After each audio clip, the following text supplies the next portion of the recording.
Hello, and welcome to Label Sessions Presents. Label Sessions is a global platform that connects you to the best advice from the most interesting people, whether you want advice, mentoring, or ideas. I'm Josh Nixon, content producer for Label Sessions, and in this episode, Iain Montgomery talks to Victoria Tomlinson. Victoria, among many things, is the founder and CEO of Next.To, aiming to bring a fresh and successful approach to help employers and leaders alike plan the latest stages of their working life. Her goal is to inspire and create optimism for this next stage in life for many, changing the perception of age and opportunity in the modern day. Let's find out more from Victoria. Well, thanks so much for joining us today, Victoria. I really appreciate you giving up the time to do a conversation with us. These things always work best when we kick off by you telling us a little bit about you, your background, and kind of what you're notorious for. Notoriously. Where I am now is I've got a business, Next.To, which I launched 5 years ago. And I am now passionate about using the skills of the 50 plus generation. To be honest, 50 seems really young to me, but, and I probably ought to start by saying I'm 67 and almost 68, but I don't feel whatever that age is meant to be, which so many people say. And I want to work for another 20 or 30 years because I'm having an absolute ball, the time of my life at the moment. And I feel like all the skills, the contacts, everything I've learned over my life are coming together and being useful now. So I had an early career in manufacturing. I then went to EY, part of a startup marketing team, quickly promoted on the leadership team. And then I had a business. I moved to Yorkshire. Somebody wanted to marry me and I'd have gone anywhere for them.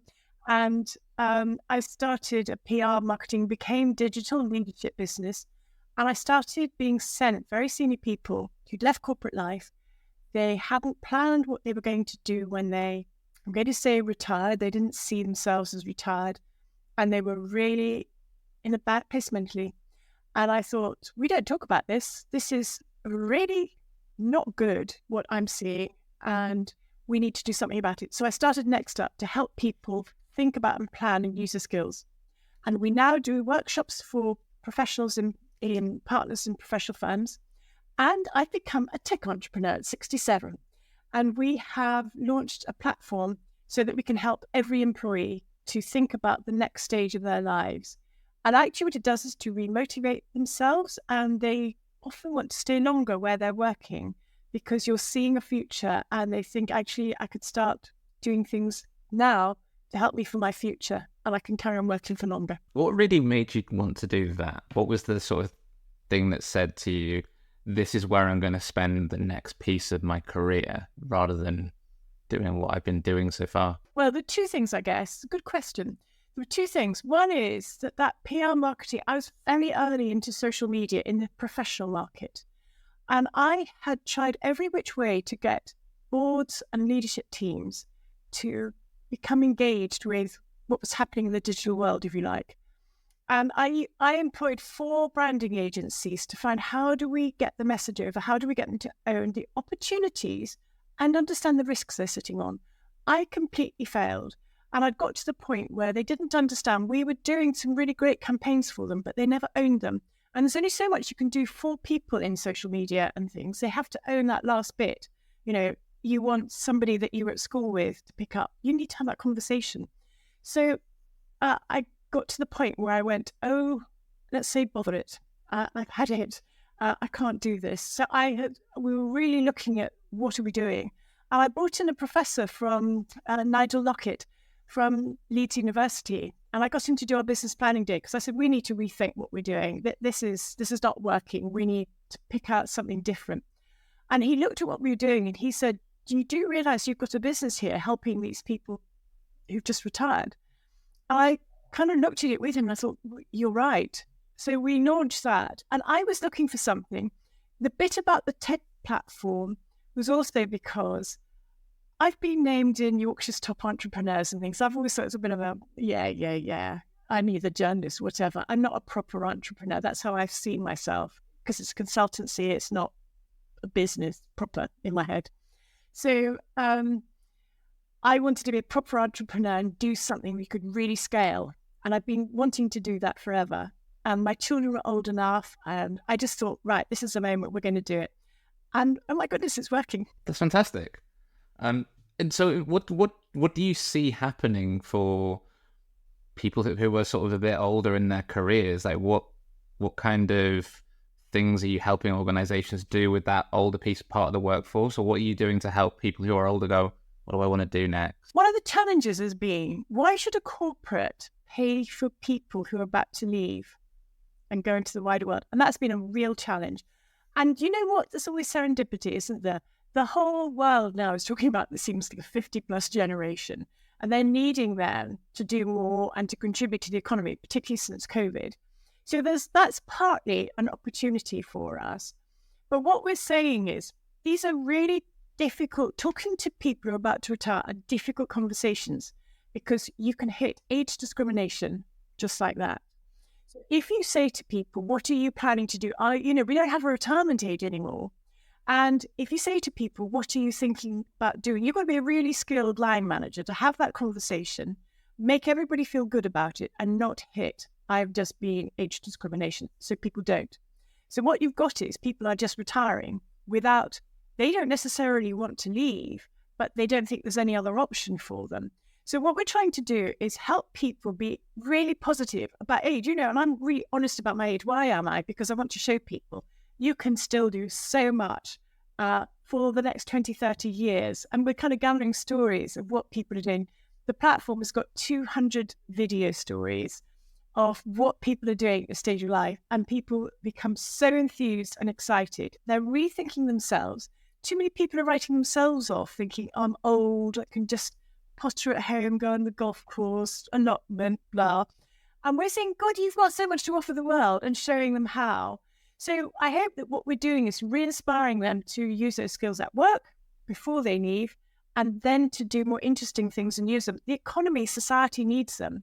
What we also don't need is people leaving and retiring and doing nothing.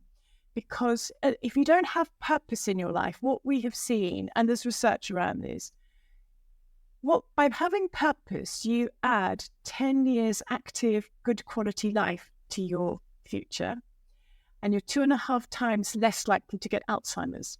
Now, is that not huge for society?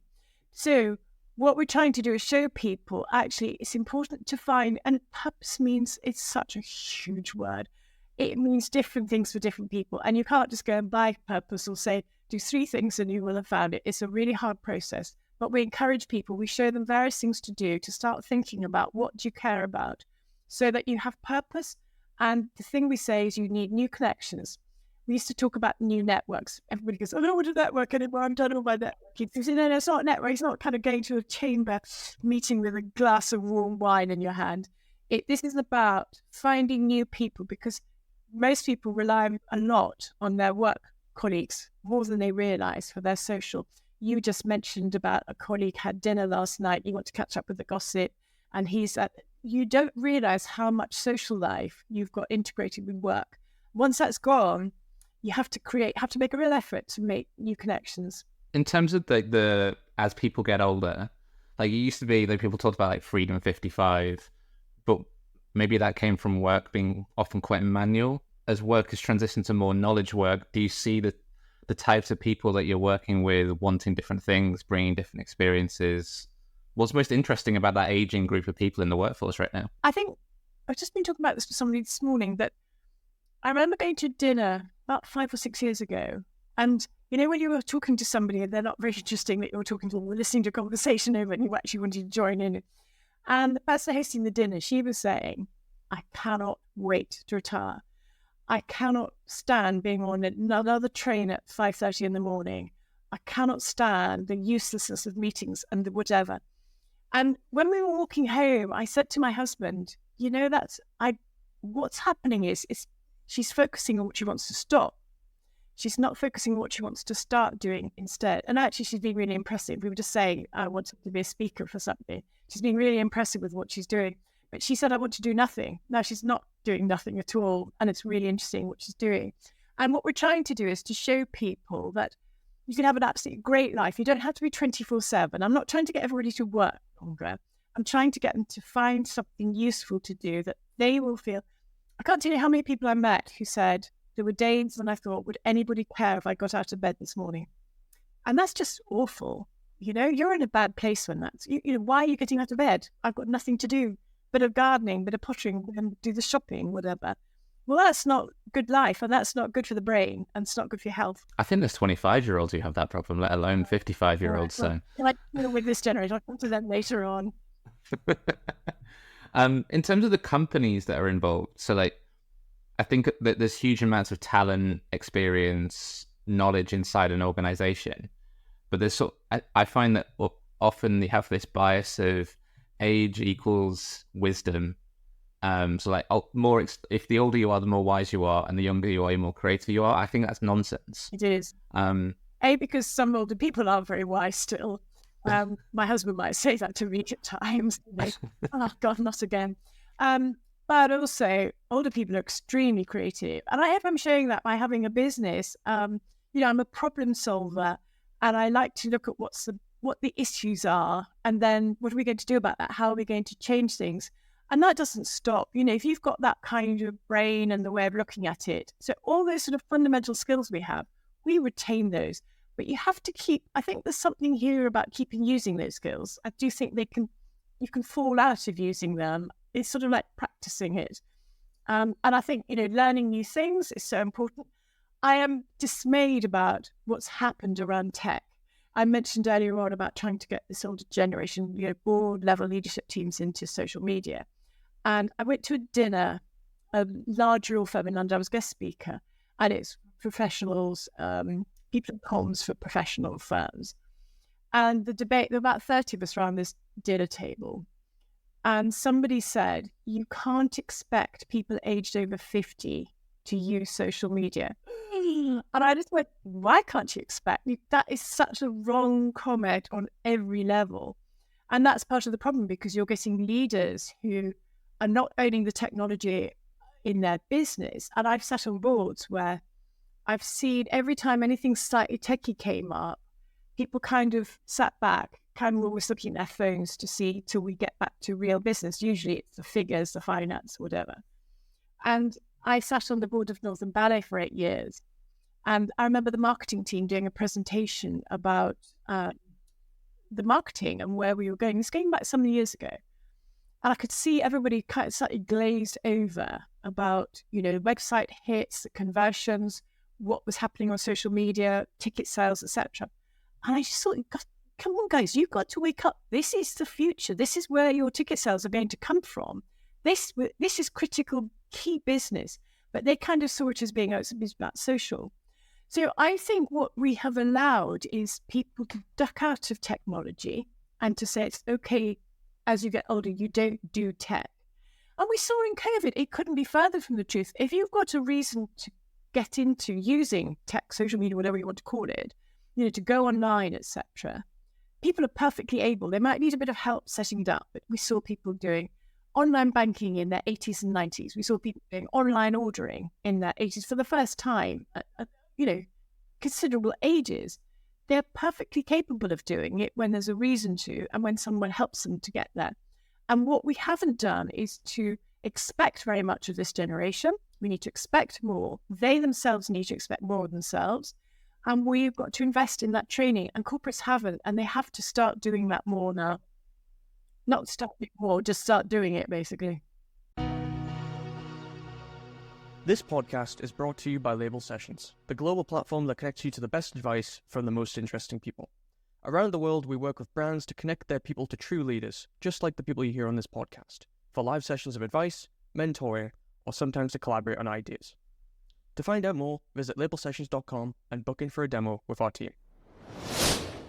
So I think there's something really interesting happening in businesses just now with you have this older generation that's kind of on its way out, it's checked out, it's done, that's been a bit, doesn't understand, just doesn't get tech. You then have a generation that's a bit nervous about technology, a bit hesitant, but they're getting there, and I think you're doing a lot of work with that group. I think you have a middle group that is obsessed with tech to the point of it's actually forgotten people exist and how to deal with people. And then you have this like young group coming in that gets tech, but they delete apps on their phone, they're deleting TikTok, they're deleting Instagram, they value human connection a bit more. So you end up having this this entry-level group into the workforce and this older group in the workforce that are quite similar, but they sandwich a bunch of Interesting. people who are probably not quite the right people. Right. I think you're right. Yes. I can think about, quite a few young people who are saying they're switching out of tech quite a lot. You're right. And I think that's where we need to get to. And that's where you could do with the older generations, using and understanding it to bring a bit of balance to it for everybody. You need it to some extent. And it's getting that, you need a mix of real-time people interaction and you need some technology at times. You need both. I was listening to a thing the other day of like technology actually takes quite a long time to make an impact. So everyone's very excited by AI just now. And we're probably at the top of the hype cycle and we'll go into a trough and then it will sort of percolate through. But they were saying video conferencing is still not really, we still haven't seen the full impact of how much video conferencing can do. And I think that's really interesting for that older group that have like, I remember my father-in-law trying to start a Teams call at the start of the pandemic. It was like, why are we doing Teams? But there's something so interesting around like how you enable that group, the people they work for, or what they want to go do next. Where are we going with video conferencing is we're getting holographic technology added onto it. So we won't feel very much that we're sitting at a screen now. Whereas it will become that you feel like people are sitting with you. I know I was looking at, I had a client who was very much looking, this was about 8-9 years ago, and she was talking about what the future is. And she was saying, well, this technology is here. We just aren't using it every day yet. And how you will feel like you're having a drink with friends who are in Australia and Canada. It's not that far away. It could be done now. It's just not sort of mass audience yet. Yeah, it's interesting that where it will go and like how we're just not there yet. So what kind of advice do you give to companies or to people as they approach this kind of older time in their life and they're not really ready to retire? The first thing we say, and in a way I don't really say this, but everybody's got diversity coming out of their ears. And the one thing they haven't done is look at diversity by age. And I think they need to put in age into their diversity pillars. Excuse me. And if they were to do that and then start measuring engagement as an example by age, they would see how turned off the older generation is from their workplace. They don't feel respected by a lot of people, by their colleagues, by their bosses. They're not given the same training and opportunities. And I haven't been in corporate land. I'd been advising it, not really in it, until recently with what we're doing. And now we're kind of in it with employees. And what I'm horrified, if I'm honest, because there is blatant age discrimination. Everyone sort of talks about discrimination at work, and yet they are so happy they don't invest in, say, training and development from about the age of 30 in most people. There is just not, yes, you've got regulatory training and things like that, but in your personal development, people give up.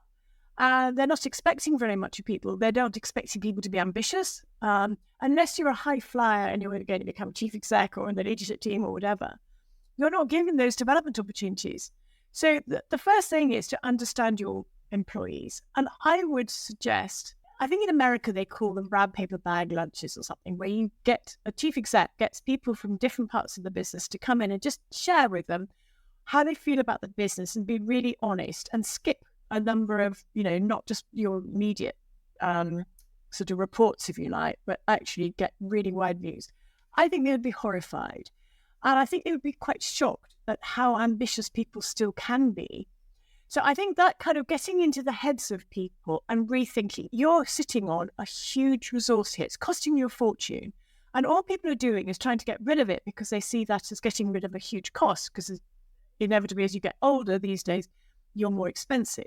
So instead of looking at it as this cost and getting rid of it, rethink, how am I using it? Expect more of it. Expect more return on that investment. It is a huge investment you have put into these people.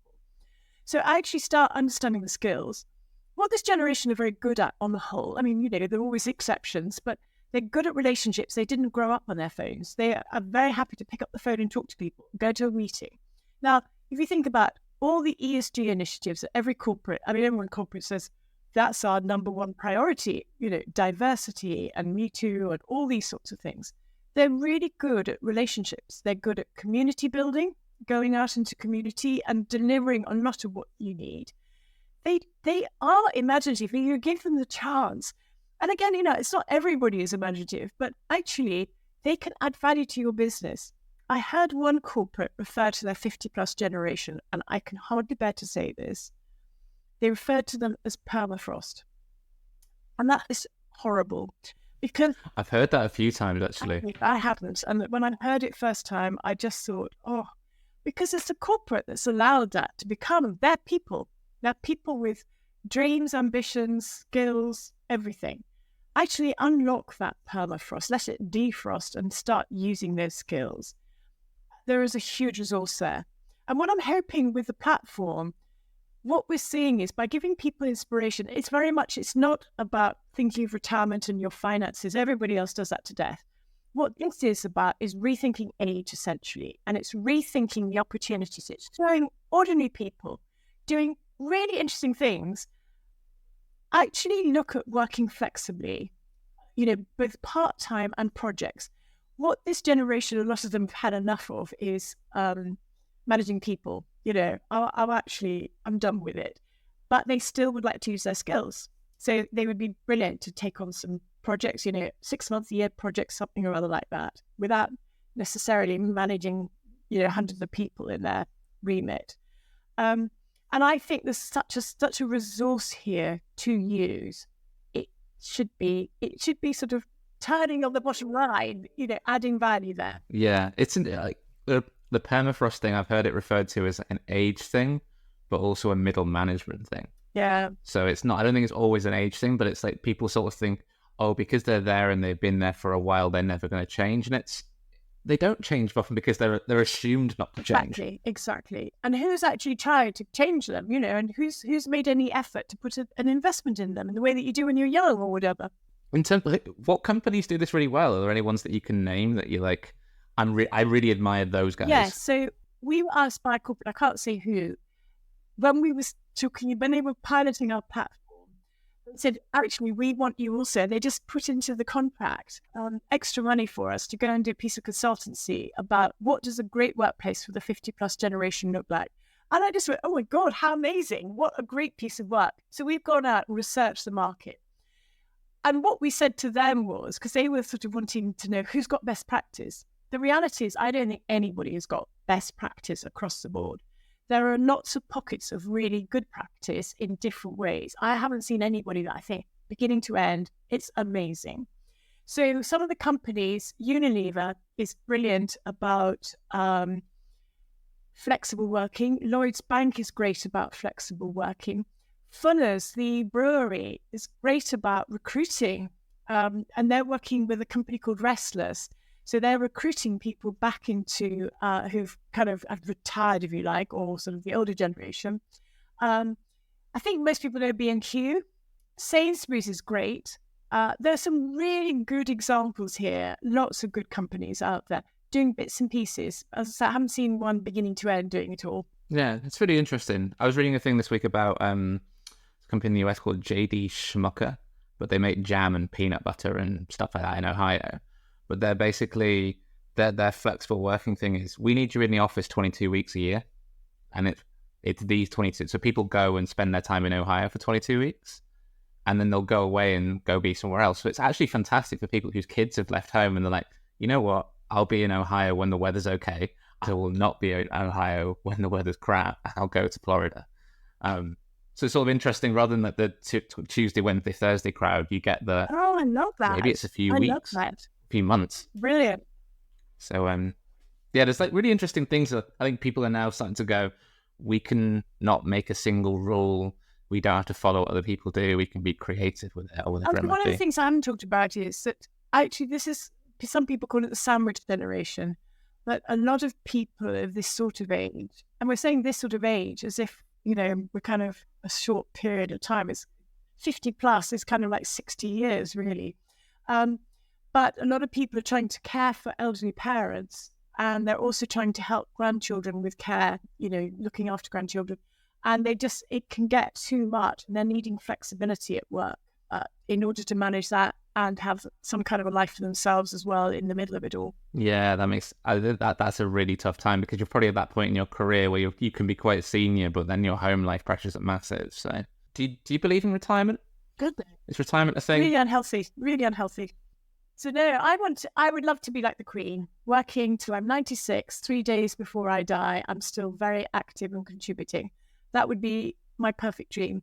And she had changed her working life to some extent. She didn't travel anymore. She some of the family took up the reins of some of the other things and stuff. So it wasn't that she's still 24/7, but you're still doing a lot and you're still contributing to society. So that would be my dream. There was a phrase that we came across through the research for this interview of rewirement, not retirement. I haven't heard of that. We call it unretirement, but I like rewirement, I must say. I don't even know what retirement is. No, So I'm all for people who get to that point and go, I don't know either. You don't need to. It's outdated. There is no language now for what happens after 50 years old. It's kind of the concepts are irrelevant and the language is completely useless. It's the thing of retirement was you work in a factory until you're 55 and you'll probably be dead by 57. And then there's life expectancy and work change. We never really got rid of the concept. It was Otto von Bismarck who brought it in the I'm not good on history, so 1800s, something or other. And it was actually to try and free up, getting people out of, to open up jobs for the younger generation. But he tied it to the age that you retired. If I've got this right, I think it was a year before you were due to die. So that if you hadn't died, you would be any day. So we just get rid of you now from the workforce. So it was very linked to you will be dying around the age you retire. Now we are way out of sync. I think the average age is about 86 of dying. And we're retiring at 50. People are retiring younger, which is ludicrous. So the whole thing is kind of out of sync and useless. There's also interesting jobs where people work in them when they're older, but like the typical expectation, I think flight attendants are a really interesting one for this. Ooh, John. So if you get on like a transatlantic flight, the flight attendants tend to be really young or quite old. Yeah. And what you get is this group of the young ones are like, I'm 25, I'm living my dream, I'm overnighting in wherever, like on another continent, and I get to travel. The older ones are often like, I don't like my wife or my husband, and the kids have left home, and I'm so happy to. Yeah. And it's an interesting dynamic of when you just observe the crew, the younger ones are looking at the older ones for advice, and I feel that the learning on the job must be so much better because you have this like diverse mix of people in the crew. And I wonder like how, but they're obviously paid radically different amounts of money. But they're effectively acting and operating on an equal footing. Whereas if you look at that in an office or a knowledge work kind of context, you don't get that. You have the entry level 23-year-old who people are looking at going, oh yeah, they're green, they're a bit useless, just give them an errand to go do. And then you don't see people at that same sort of level who are 60. And I think this is such a shame. I think the future of work is going to be intergenerational. We're shortly going to have, by 2030, half the workforce will be aged over 50. Now, that's quite some going if you think about it. And what we have to do is rethink how people work together. We need to be intergenerational. I love nothing better than working with young people. And it's interesting, when I ask partners in professional firms, what would you miss about your firm when you leave? I can't take probably 50, 60% say the young people. And kind of, I love working around young people. They kind of stretch me, they challenge me. I love mentoring them, whatever. So I think we have to rethink how we put people together to work. We will soon have 5, 6, 7 generations typically in a workplace. Yes, a lot. And we've got to use everybody together. They bring different strengths to different generations. And together, well, you're flying. Like non-exec directorship type work as well. But it gets me thinking of, I remember a drinks company, they had a chief millennial officer. And it was a bit of a silly job title, but it was quite interesting of like she was sitting with the executive team all the time and being like, this is what young people are doing, this is what they're drinking, this is where they're drinking. I think like it's interesting at the same time, like I don't know what that looks like as you go through intergenerational work, but what that looks like for advising boards and things like that, both on what you do for your older workforce, but actually here's the younger crews coming through as well. I try and sort of stay up to date and kind of challenge myself. And I try and go to events and things that are kind of out of what my comfort zone is. I'll come back to us in a minute. But I went to, there was something, young tech entrepreneurs in Leeds have been fantastic. I've been getting an older generation mentoring tech entrepreneurs. It's absolutely fantastic. They both said, I don't think it'd be interested in me. And they both love it and get a huge amount out of it. And because of that, we're part of the ecosystem for Leeds tech businesses. And I went to something one of the tech entrepreneurs is doing, No Code Lab. So Zan just invited me, and I thought, I'll go along to this. And I go to, it's kind of some kind of club in Leeds you don't normally go to.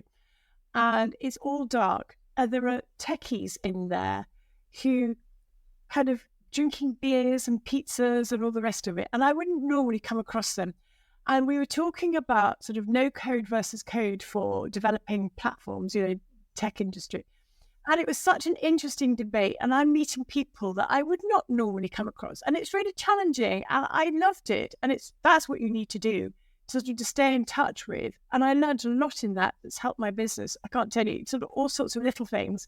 That's just from one evening. And doing more of that, I think, is really healthy. But you've got to go with an open mind. What's the most uncomfortable thing that you've gone and done to sort of broaden your horizons? Well, you'll laugh at this, because a few years ago, I had Tim Smith from the Eden Project said that he gets all his managers have to go to a social event or something or other every year that's really outside of their comfort zone, and then write a positive review of it. And so I said to my husband, I think it's a really good thing for us to do. We should do this. And so the most uncomfortable thing was, you're going to laugh at this, it was the Conservative Party's fish and chip quiz night in Harrogate. He went, and honestly, it was so. So I know it sounds a bit weird, but that was seriously out of my comfort zone, honestly. As someone who knows, I used to date somebody from Harrogate. I know that town very, very well. I know there's someone in my family who absolutely despises Harrogate. It's easy to think both. It's maybe a bit harsh, but I don't think North Americans will quite grasp what that really entails. No, it's interesting. It's interesting. Yeah, I can imagine. Okay. I've got some quick fire questions. Yeah. We normally wrap these up with sort of quick fire things. But my favorite one of these is where do you go to feed your brain? Well, you've just heard that. I try and go to events outside of my comfort zone, particularly with younger people, and to go with an open mind. Be positive about it, not critical. What's the next one you're planning? I don't think I've got one, but it'll come out of. I'll be getting an invitation from some of the young tech entrepreneurs in Leeds, probably. What title would you give your biopic or autobiography? Oh, I hate these questions. I found myself saying, you asked me, it sent me that I needed to think about this. I thought, God knows. And I thought that's probably a good title, actually. I then thought maybe something is really cheesy. The future is golden or something. I have no idea. But, to me, futuristic. I love the future, and the future is all optimistic. They turn it into a movie. Who's gonna play you in the movie then? Oh, God. Oh, Anne Hathaway. She's tall and dark, which I am, so... Why I love it. Choose somebody really glamorous. What books have you read lately that is you like that was really profound, had a huge impact on me? I've read an awful lot that didn't have much of an impact, to be honest. I'm reading a lot around retirement, and I'm finding them not very inspiring. I always like management books. I'm struggling here. Actually, one that I did enjoy, a friend of mine wrote, Michael Skopinka, and it was on the leadership forums that they've done. And I think that's really brilliant. It was sharing lots of leaders were talking about their kind of insights and their views of leadership, if you like. And he put it all together into a book. It's brilliant. Really cool. I haven't heard of that one. I'll add that to my list. You're in a bad mood. What's the one thing you'll do to cheer yourself up? Talk to younger people. Actually, and find people who've got worse problems than you have. And it always I don't have the greatest of health. And having a few stints in hospital and seeing people who are really having a tough time, it really cheers you up, because you think, my life is amazing. How lucky I am. Could be so much worse. Yeah. And what advice would you give your younger self? I think I'd have given some advice that somebody gave me, which had a profound effect on me. And that was, you don't suffer fools gladly, Tomlinson, you need to.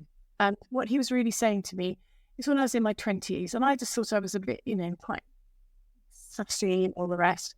And he said, you need, everybody in the business is making a contribution. They may not be very quick in their thinking or whichever, but they're the ones who are making everything work around you. You don't want to be doing their jobs. And I was mortified. And actually, I would have given myself that advice younger about really value the contribution that everybody has in a business and make sure you listen to everybody. Don't assume because somebody's a secretary or reception or a driver, they're the ones at the coalface. They actually can make more of a difference to your business than a whole board of people who don't know what's going on with the customers. Actually really value everybody and mean that and listen to them and value them. That's seriously humbling, but I can see being really powerful. It was. I can feel myself blushing as he said it to me. It was very hot and uncomfortable. And I knew immediately what he was talking about. It's good advice then. It's hugely. It hit home. It was, yeah. And I'll never forget, I was working for a banknote printing company. And I remember how one of the checkers at the end on, I think it was passports we were on, and she found a spelling mistake on the last page. This was at the stage it's been printed. Everything had gone through. It shouldn't have been, whatever. And she went and she raised it and said, I think there's a spelling mistake on this. And he sent a huge bouquet of flowers to her to sort of make the point. Well done, thank you for raising that, because we've just been saved from a real embarrassment. So, he was a legend, my boss. Amazing. Great. I think like some of us just have bosses like that, and we're so grateful to have had people like that as we came through. I did with an internship with a guy called Howard, and he was like Yoda. He knew the problems you were going to face before you saw them coming, but he wouldn't tell you.